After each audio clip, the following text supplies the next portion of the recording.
ইয়া আইয়ুহাল ইনসানু মা গররাকা বিরাব্বিকাল কারীম।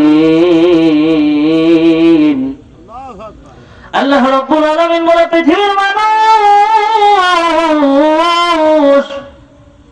আমি রব তোমাকে দুনিয়াতে পাঠালাম, এত সুন্দর করে বানালাম, অথচ আমি রবের ইবাদত করতে পৃথিবীতে কোন বস্তু আছে, কোন জিনিস আছে যে তোমাকে বাধা দেয়? মুফাসসিরে কিরাম তাফসীর ইবনে কাসিরের মধ্যে বলেন, তাফসীরে বাইজাবির মধ্যে বলেন, তাফসীরে রুহুল মানির মধ্যে বলেন, আমি তিনখানা তাফসীর মিলিয়ে দেখেছি। মুফাসসিরে কিরাম বলেন, এই পৃথিবীতে মানুষকে আল্লাহ তাআলার ইবাদত থেকে বাধা দেয় বেটা বেটি, সন্তান, পরিবার, অর্থ, সম্পদ, এই পৃথিবীতে যা কিছু আছে এইগুলোর কারণে মানুষ অনেক সময় সঠিকভাবে ইবাদত করতে পারে না। এই জন্য রাসূল বলছেন, ওয়ালাদুকুম ফিতনা, বেটা বেটি হলো পরীক্ষার বস্তু।